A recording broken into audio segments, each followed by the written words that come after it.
Shalom, selamat pagi God Lovers. Mari kita merasakan kasih yang mengalir dari Bapa Surgawi bagi kita semua.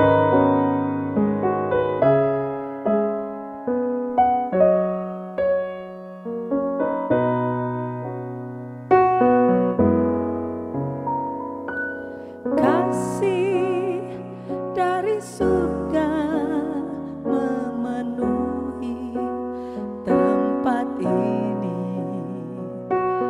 Kasih dari Bapa Surgawi, kasih dari Yesus mengalir di hatiku, membuat damai di hidupku.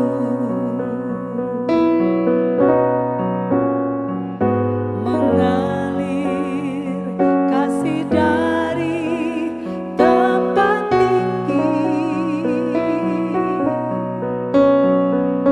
mengalir kasih dari tata Allah Bapa, mengalir, mengalir, mengalir dan mengalir, mengalir memenuhi hidupku.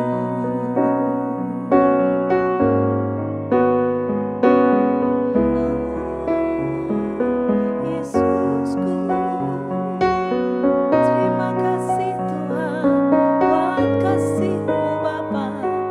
Haleluya. Kasih dari surga memenuhi tempat ini.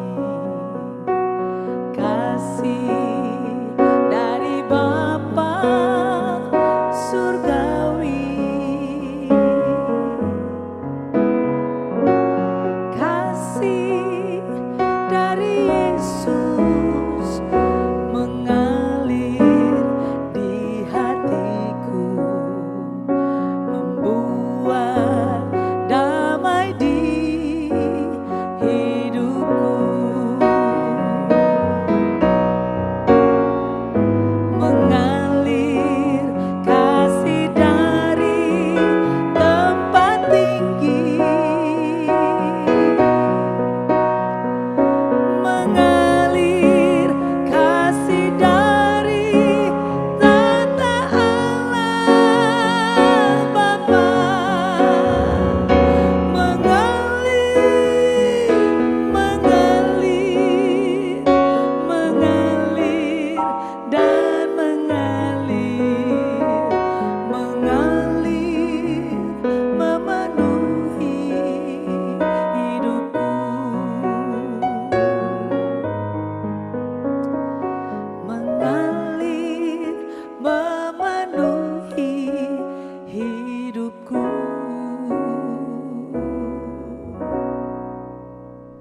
Shalom God Lovers, bertemu kembali dalam program Words from Heaven. Biarlah firman Tuhan mengawali langkah-langkah kita di pagi hari ini. Judul dari firman Tuhan pagi ini, biarlah rohmu menyala-nyala. Roma 12 ayat 11, janganlah hendaknya kerajinanmu kendor, biarlah rohmu menyala-nyala dan layanilah Tuhan. Jika kita perhatikan keadaan dan situasi yang terjadi akhir-akhir ini, kita mendengar, kita melihat, kita membaca di media-media bahwa tingkat kejahatan semakin meningkat. Manusia sudah tidak takut lagi untuk melakukan kejahatan, membunuh dan lain sebagainya. Ini sebenarnya menandakan bahwa manusia mengalami kemerosotan rohani. Hal-hal yang berbau rohani atau hal-hal yang berhubungan dengan rohani dianggap bukan sesuatu yang terutama, bukan sesuatu yang penting, bukan sesuatu yang berguna dalam hidup manusia.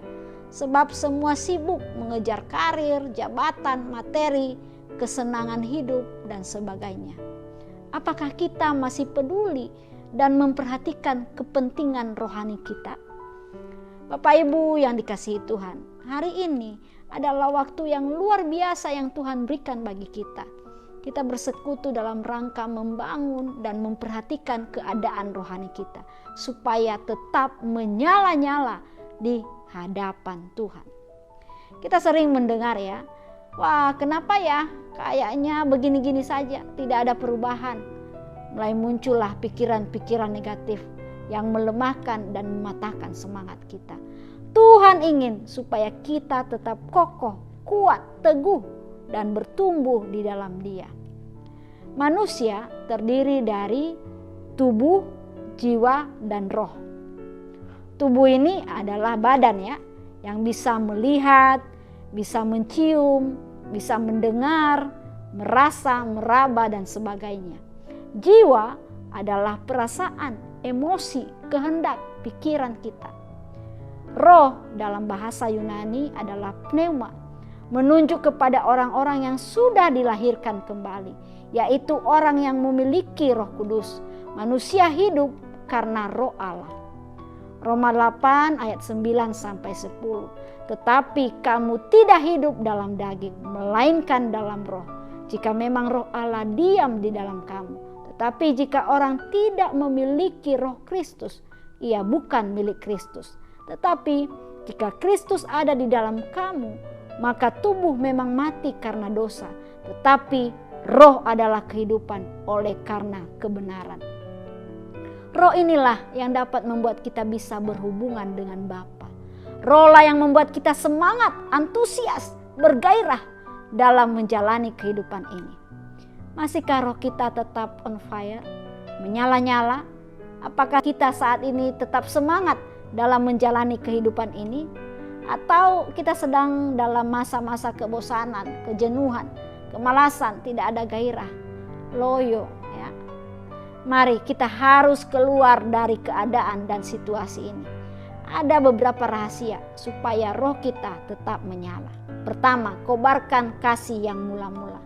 Wahyu 2 ayat 2 sampai 4. Aku tahu segala pekerjaanmu, baik jeripayahmu maupun ketekunanmu. Aku tahu bahwa engkau tidak dapat sabar terhadap orang-orang jahat, bahwa engkau telah mencobai mereka yang menyebut dirinya rasul, tetapi yang sebenarnya tidak demikian, bahwa engkau telah mendapati mereka pendusta, dan engkau tetap sabar dan menderita oleh karena namaku, dan engkau tidak mengenal lelah.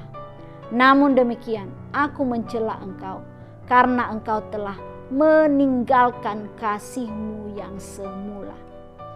Kasih yang semula akan membuat kita tetap bergairah dalam menjalani kehidupan ini sesuai dengan kekuatan yang Tuhan berikan kepada kita. Kita mau lihat kisah dari Sydney. Sydney bersama kedua saudaranya seolah terpaksa menelan pil pahit kehidupan saat mereka masih kanak-kanak. Orang tua mereka bercerai ketika Sydney kelas 5 SD. 3 kakak beradik ini diboyong sang mama di Amerika menjalani kehidupan baru tanpa papa. Membawa bekal uang pas-pasan, mereka hidup prihatin. Mereka tinggal di motel dengan ukuran kamar yang sangat kecil. Sydney satu-satunya laki-laki. Untuk itu, meski masih kecil, ia harus mengalah tidur di lantai. Hampir seluruh waktu milik mamanya dihabiskan untuk bekerja keras di pabrik. Jadilah Sydney ikut membantu kebutuhan keluarga. Dia bekerja mengantar koran di kawasan tempat tinggal mereka, Monterey Park, tiap jam 5 pagi sebelum berangkat sekolah. Pulang sekolah, Sydney kembali berkeliling mengantar koran atau mengambil tagihan yang sifatnya sukarela. Lalu Sydney mengecap pekerjaan baru, yaitu menjaga toko buku komik. Ketika SMA, ia mendapat beasiswa dari Walt Disney dan bekerja di perusahaan percetakan. Ia mulai hidup mapan. Pria ini kelahiran tahun 1973. Sydney mengaku ia pernah bandel saat menjelang masuk SMA. Dia suka pesta, suka minuman keras. Dia sering pulang pagi diantar polisi dalam keadaan mabuk. Tetapi momen penting dalam kehidupan Sydney saat kelas 3 SMA, ia datang ke gereja. Seorang pembicara dari Pasadena di tengah khotbahnya berhenti dan menunjuk Sydney yang duduk di bangku paling belakang dan minta Sydney maju ke depan, lalu berkata, Tuhan sayang padamu, Ia ingin kau kembali. Tuhan sayang kepada saudara. Tuhan bukan hanya sayang kepada Sydney. Apapun keadaan saudara pada saat ini, Tuhan sangat-sangat mengasihi saudara.